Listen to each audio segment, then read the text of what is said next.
When we were young, we read more often because we had to. It was the only way for us to get knowledge and to be enlightened. Read to your heart's delight and be enlightened. Let's just read. It's a podcast by Andy's Personal Development. Stay tuned for more reading and enlightenment.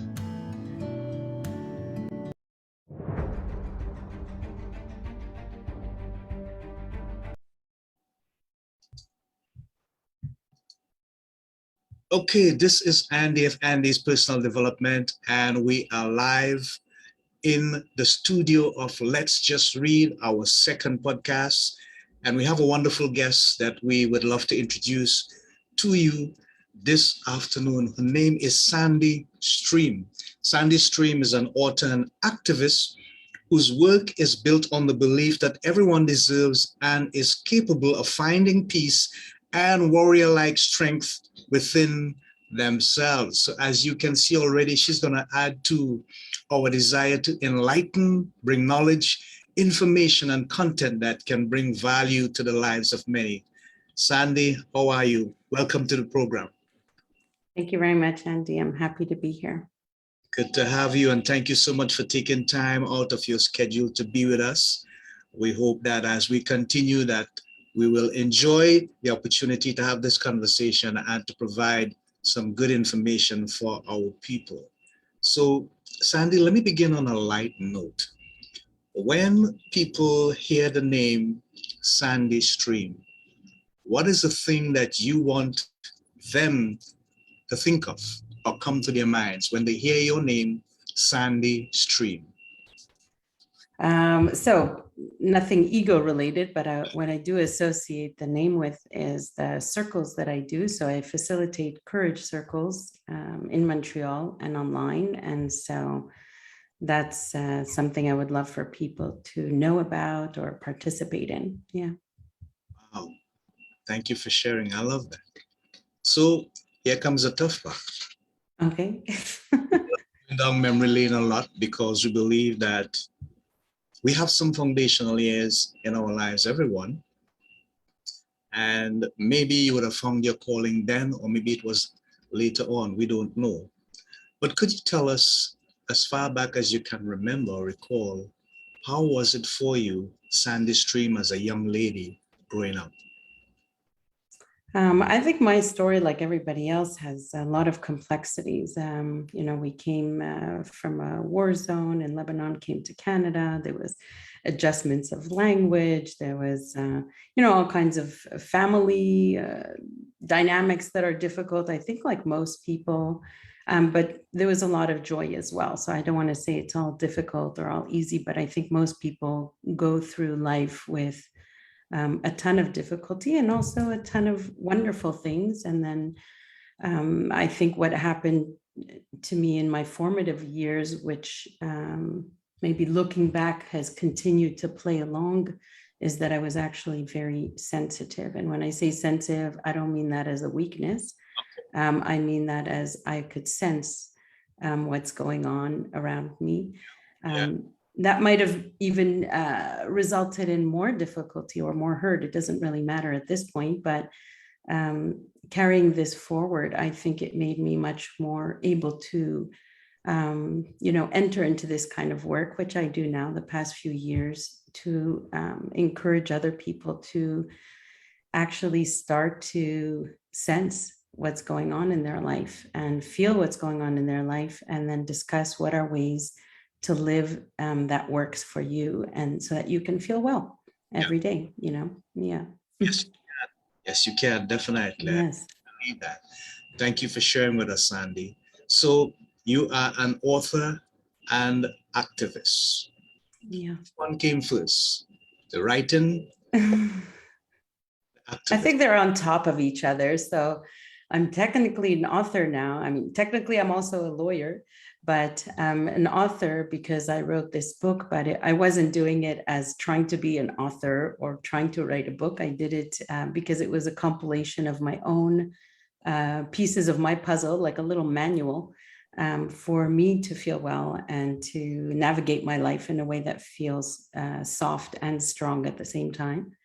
And so I guess you could call me an author because I wrote The Courage Circle, but deeply what I feel is that I'm an activist. And when I say that, it's because I feel like I need to act on what I see around me and try to do my little part in the world to, to help people figure out that it's possible to live in a more easy way internally. So externally, we cannot control everything, but internally, there's ways to live where you internally feel well.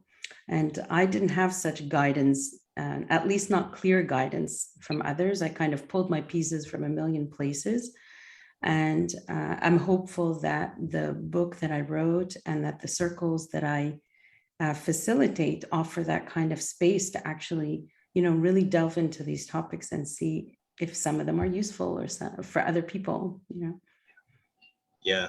Thank you so much. So the book that you're referring to is called The Courage Circle: How to Live in Truth or Dare.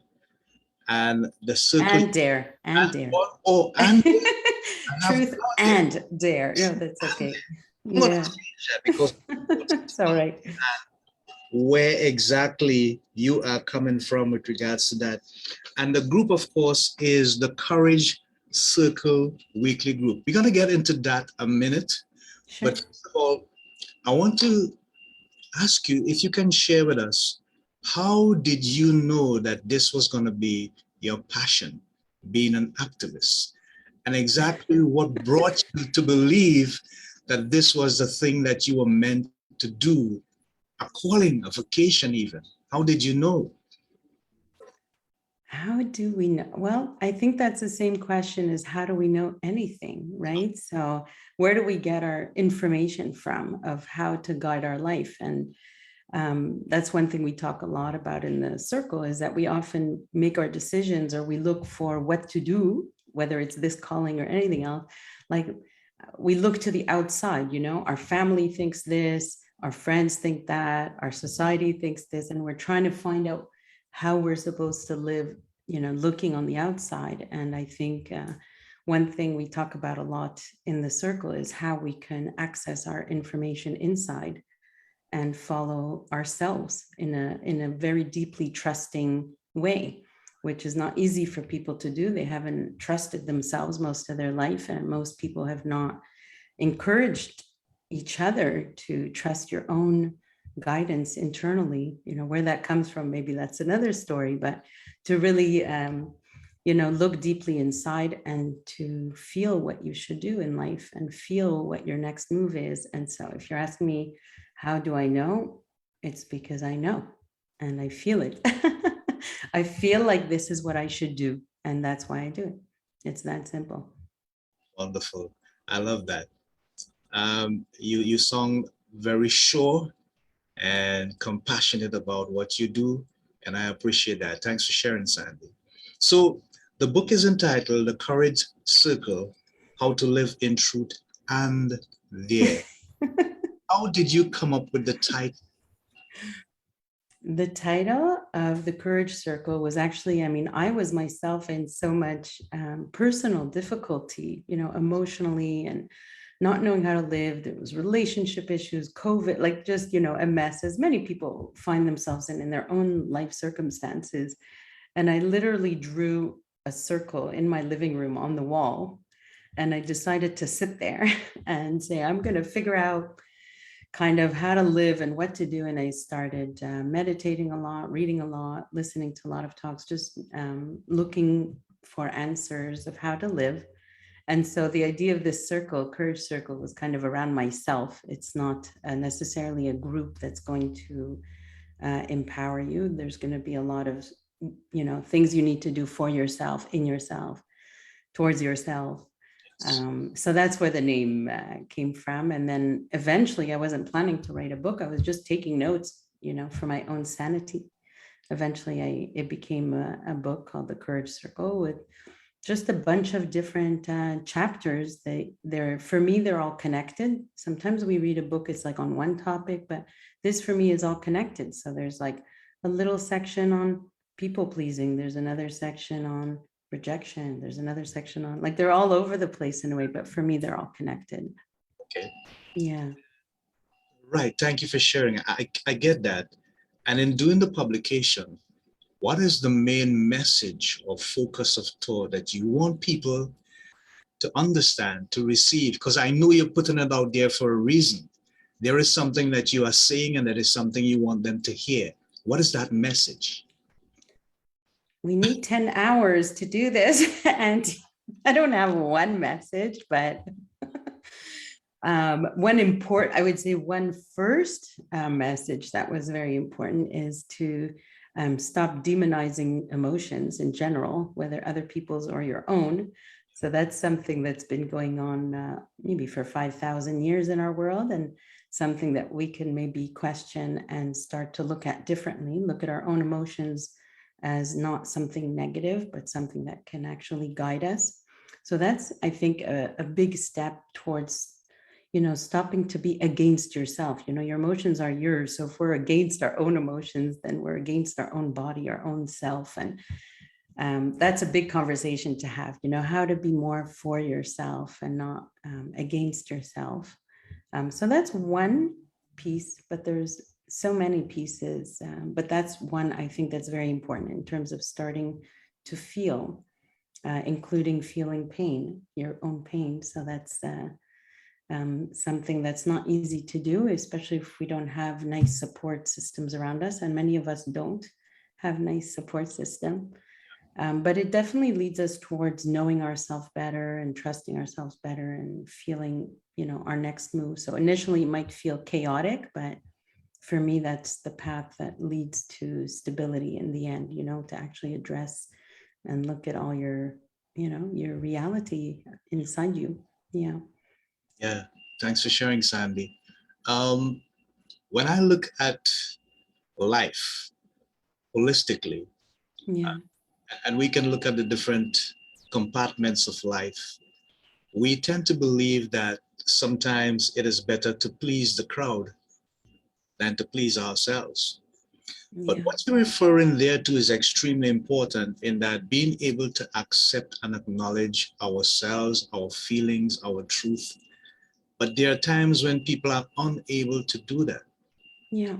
What would you say would be the better mechanism with regards to coping skills that would help people accept, embrace, understand their true feelings, and not demonize themselves, really, as you would have suggested, but understand it's all part of their life and Yeah. get the lessons out of it instead of being a victim or feeling like a victim? How can they do that? Well, I mean, the first is to, I would say, questioning the idea that self-love is selfish. So Yes. we're often taught that Yeah. taking care of yourself is a selfish move. You're always supposed to think of others, care for others. And so the attention is always on caring for others and not caring for yourself. And this is very deeply trained into many people. So that would need to be, investigated if you really want to continue living that way. So that's a belief that I don't have myself anymore, at least. Yes. So it's certainly not selfish. In fact, I think it's the opposite. It's actually a responsibility to take care of yourself. So that's kind of not something people regularly say. They're always telling you to think of this person and think of that person all the time, and not encouraging you to take care of yourself, basically. The others is, at least, from my experience, we can see that, there's the head, right? The head are the thoughts, right? And then there's the body, which is, the heart, the guts, the spirit, the energy, whatever you want to think about, but it's actually what's here. And often we get, stuck in our thoughts because it's actually scary to feel, or we don't want to feel in the body. Emotions are in the body. And so we kind of avoid that and stay in the thinking mind. So it's a practice to start to feel yourself, in a deeper way. And then, when we do feel ourselves in a deeper way, we start to know ourselves in a deeper way. We don't just know these thoughts often that were put there by other people, right? They're not even ours sometimes. Like, let's say someone's been called an idiot their whole life, right? So their thoughts are going to be like, am I an idiot? But that's not true, right? It's not actually true. What's true is the deeper us, and the more time you spend with yourself in the deeper levels, in the heart space and in the deeper space, you start to, at least for me, you start to understand your own experience, your own goodness, your mistakes, but not in a mean way, like in a kind way.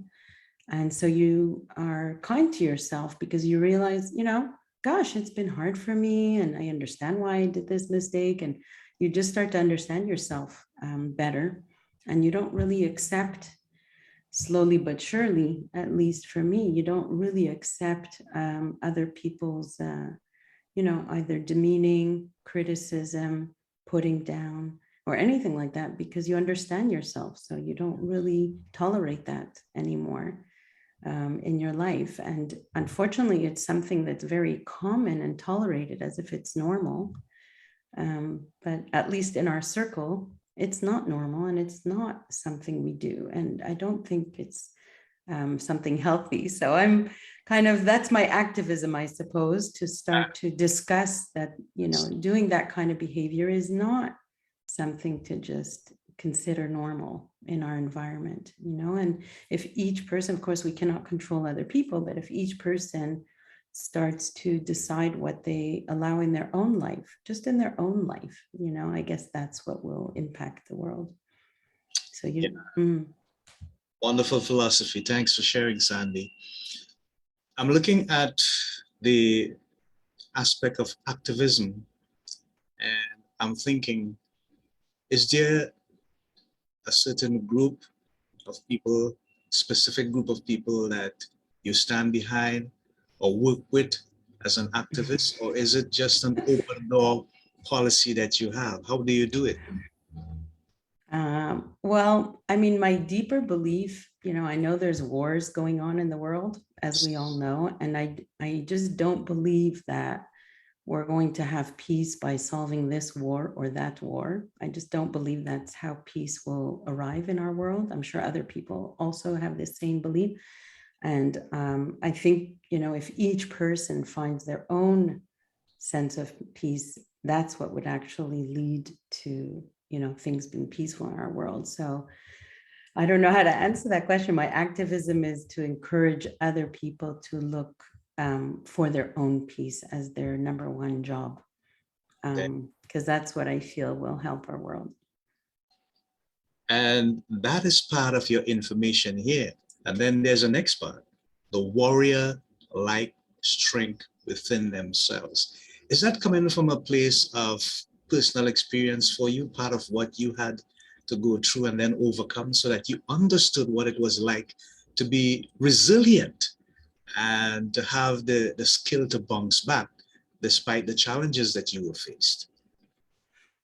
So that one was, I had to, develop it slowly. Some people talk about soft and strong, feminine energy, masculine energy. They're not talking about gender when they do that, but one way to see that is like, your front, your heart space is very soft, but your spine or your energy is very strong. And you certainly, when you access both energies, really being kind and at the same time being very clear and strong in certain things. So for example, sometimes you have to be very strong when you set boundaries, in certain situations. You might find yourself, isolated temporarily or breaking relationships or whatever else because you're choosing, to be clear about what's good for you or what you believe or things like that. So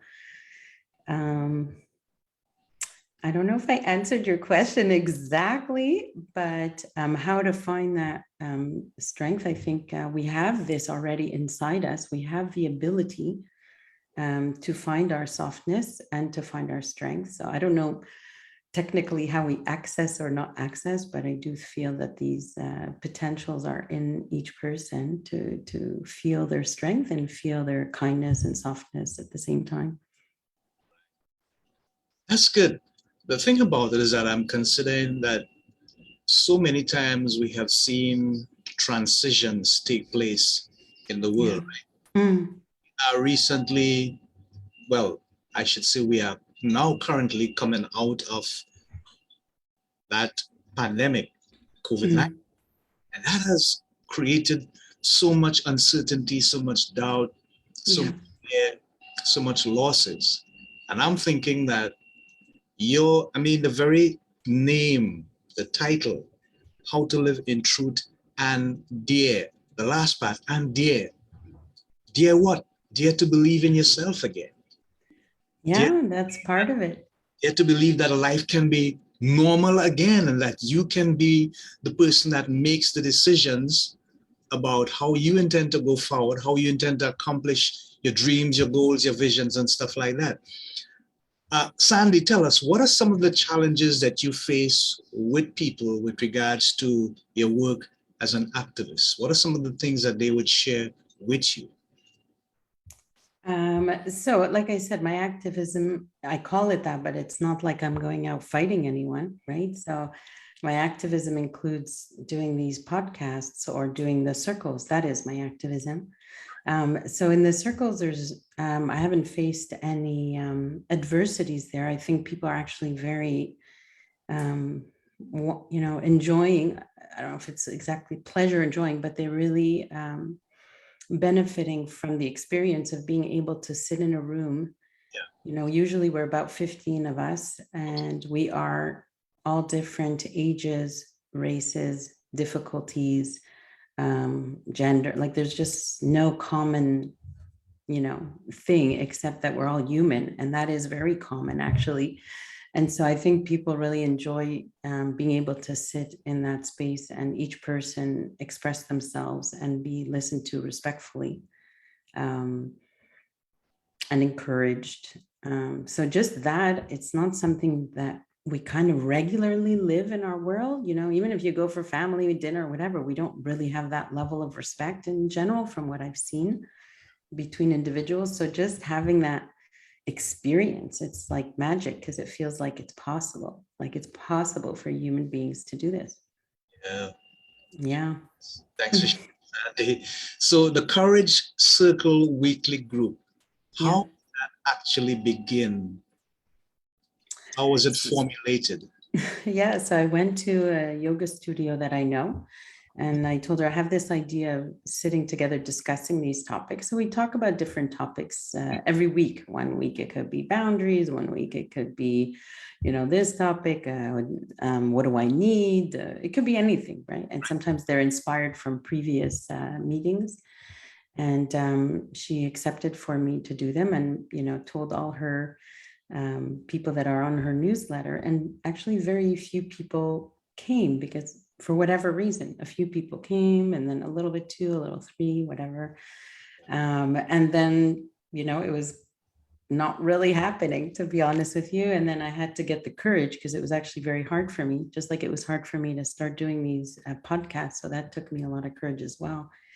I decided to start a meetup group to see if I can gather people for these meetings. And so I started the meetup a couple of months ago, and it's grown. So there's a lot of people in the meetup in Montreal, and I'd say about 25 come every week, around 20, 25, but the group is maybe 500-600 of us already. And now, so we do it in person. It's very nice. And since last week, I started doing it online so that we can try to, see if there's other people that are interested that cannot come in person. So I started doing them online, and every week we're going to be discussing a different topic, and they're free to attend and anybody can join. Yeah, wonderful. So we got to allow you to tell them how they can do that at the end of the episode. Are there any more future publishing projects for Sandy Stream? Who knows? I don't know. I don't know what I'm doing, next month. I'm just going with my, what I feel I should do all the time. So right now I'm doing the circles and I'm doing podcasts just to speak about these topics and we'll see what's next. Are you currently involved in like workshops or speaking engagements with regards to the publication? No, I mean, I'm talking to you, which I find valuable, and to other podcast hosts that are, interested in helping people in their development. And Well, Sandy, the reason why I ask that is because maybe about 90% of the persons who come on Let's Just Read, they have these book tours that they do and these workshops so yeah, that they have an opportunity to share with people in real time some of the reasons, if not all the reasons, why they wrote what they wrote, Hmm. and to give a detailed explanation of what they really want people to get out of Yeah. publication. And that's the reason why I asked, because I thought, Oh, okay. So you're suggesting it could be nice to do a book tour, whatever. I don't know how I would do it, but maybe that's a good idea. Thank you. it's something to look at. So, Thanks. in terms of what you're doing now with the publication and the Courage Circle Weekly group, you give the impression that you are a sort of intuitive kind of individual. Is this the way that you have always been putting your life together? Oh, no, not at all. I mean, anything I have written in the book, I was probably doing the opposite. Otherwise, it wouldn't have been a lesson. Not the opposite, but clearly they were my lessons in one way or another. So I think, like many of us, I was always looking towards, what am I supposed to do? What looks right? What, without looking deeply in myself. So I didn't have this level of, um, confidence. And the confidence is not just in myself. There's another level of confidence when you just kind of trust that if you act in accordance with what feels right for you, that is the way to go without knowing exactly what's going to happen. So there's a confidence of not trying to overanalyze the future because your choice feels correct and you just trust that choice that it would make sense. You know what I mean? I understand. I want to ask you something intimately about the book. Uh, Sure.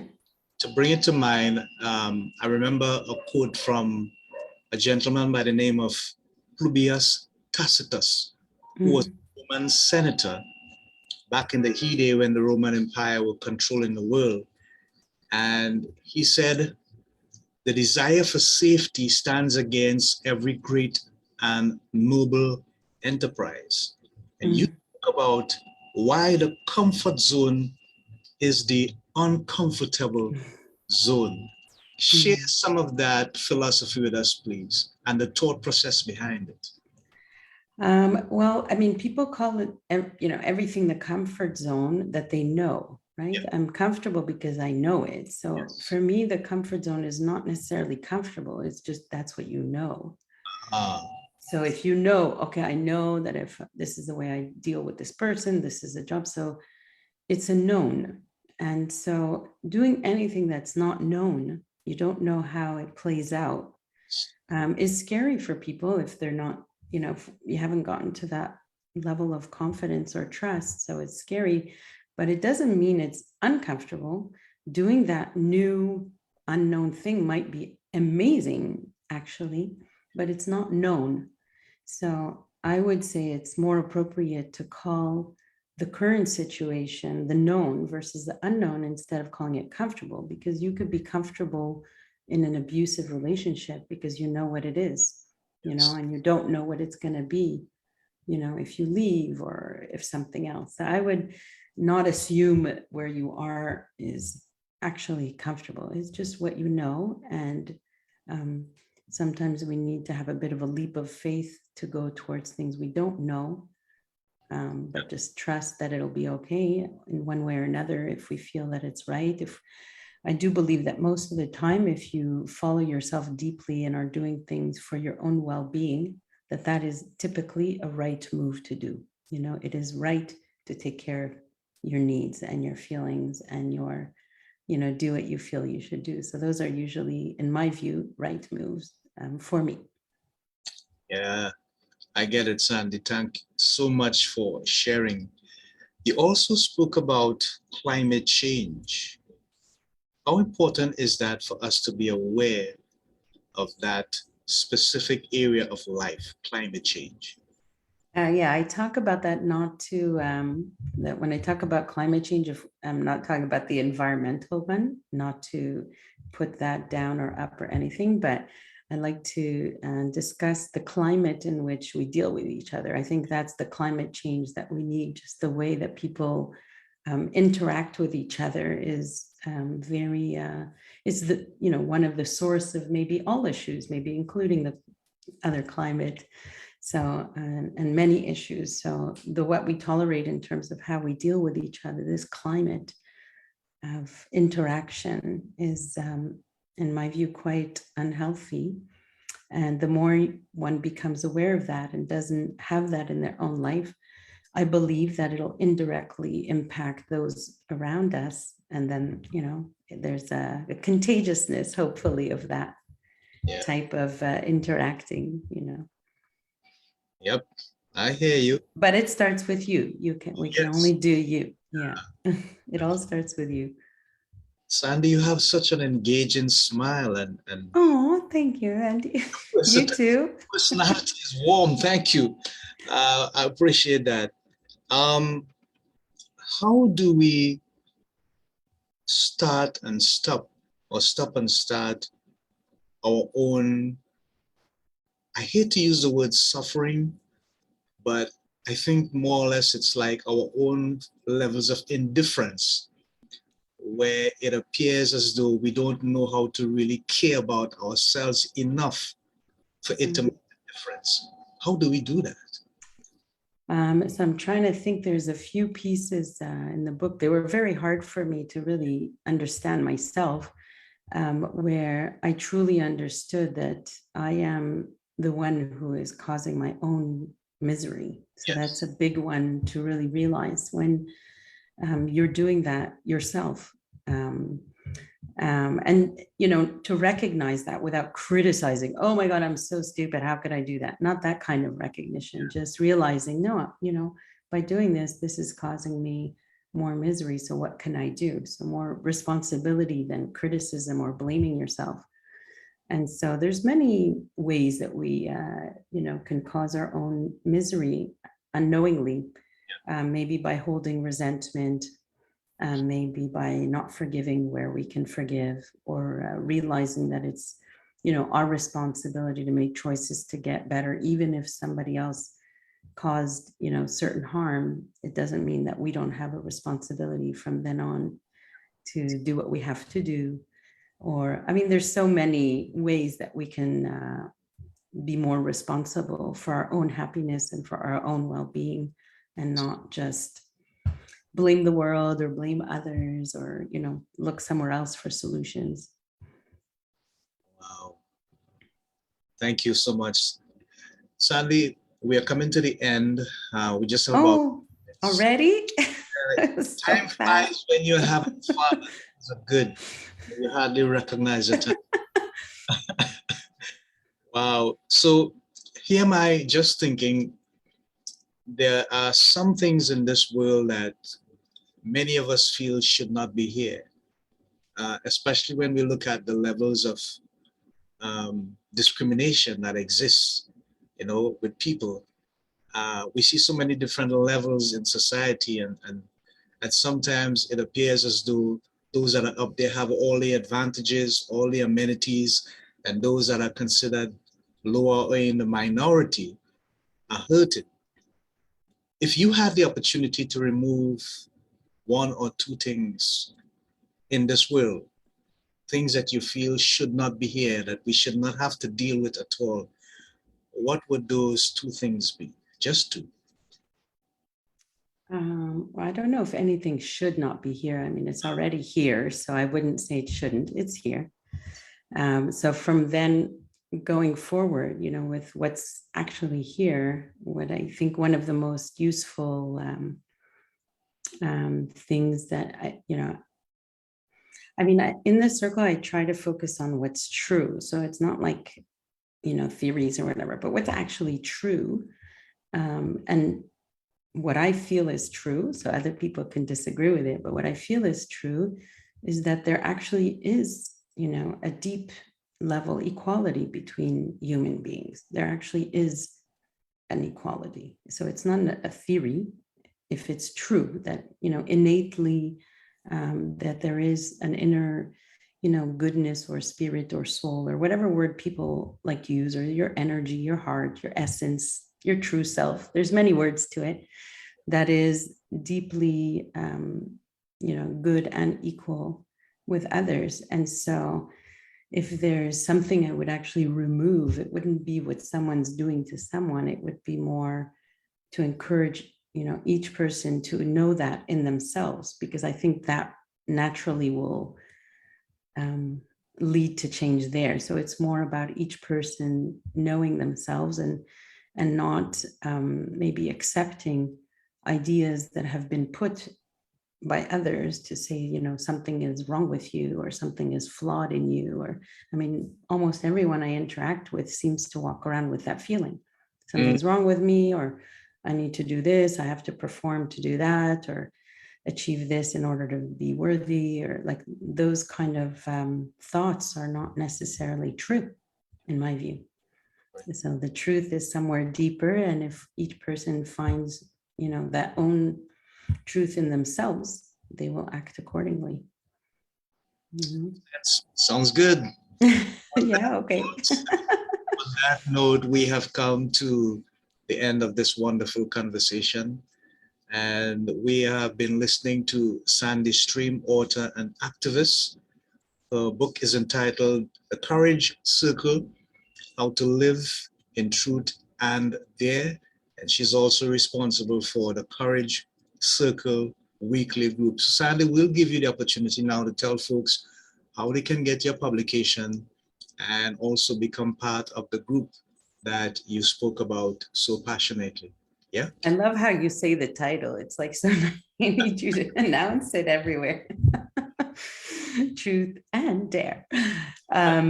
So the book is available Amazon, etc., I suppose. And all I have is not all I have. I have a website called thecouragecircle.com, and that's where I post information, and you can link and join the meetup, and everything is there. So thecouragecircle.com. Right. That's it. Thanks for sharing. So as we continue, we encourage you on Let's Just Read to seek enlightenment, knowledge, and information. And Sandy has helped us to understand that so much more with regards to how we can become more self-appreciative, self-loving, and to understand that we matter, our story matters. Every individual has an equal opportunity to relay a certain level of importance to their life, to themselves, their family, and the people that they consider to be part of their circle. See, I'm using the word circle here. So we want to thank Sandy so much for being on the program. Sandy, we're going to have